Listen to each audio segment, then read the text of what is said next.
Assalamualaikum warahmatullahi wabarakatuh. Perkenalkan, nama saya Keisha Malika Safinka dari kelas KM4608 dengan NIM 15022200036.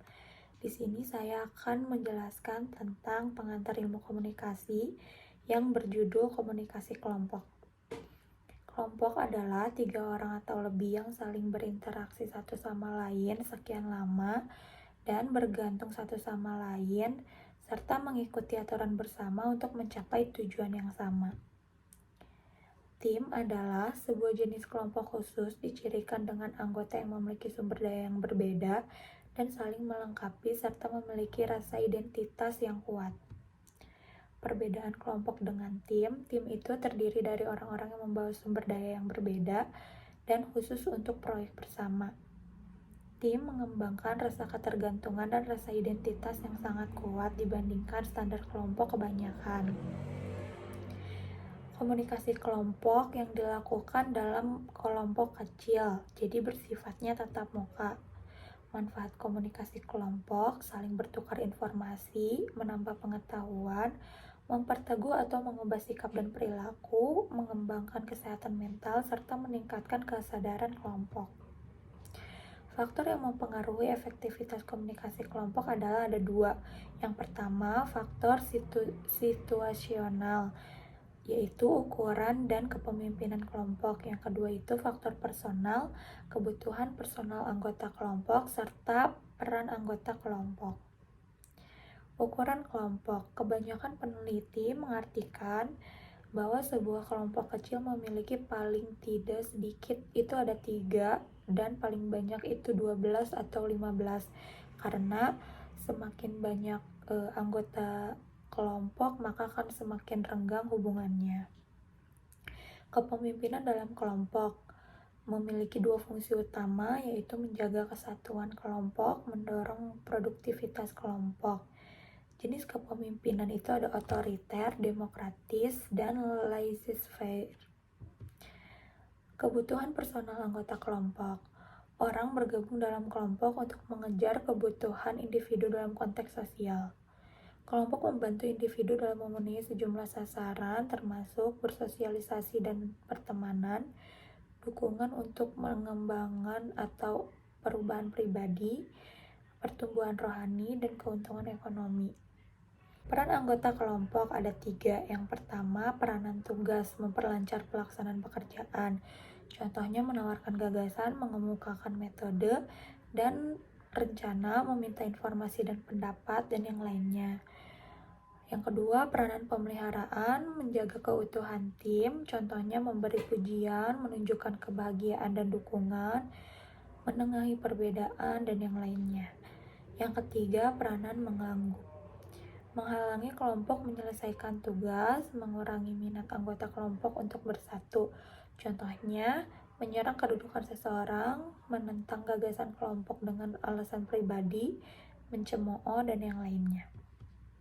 Cara berpartisipasi dalam kelompok itu ada 4. Yang pertama, berorientasilah pada kelompok, fokus pada tujuan kelompok bukan individu, tanpa kehilangan nilai-nilai dan kepercayaan individu.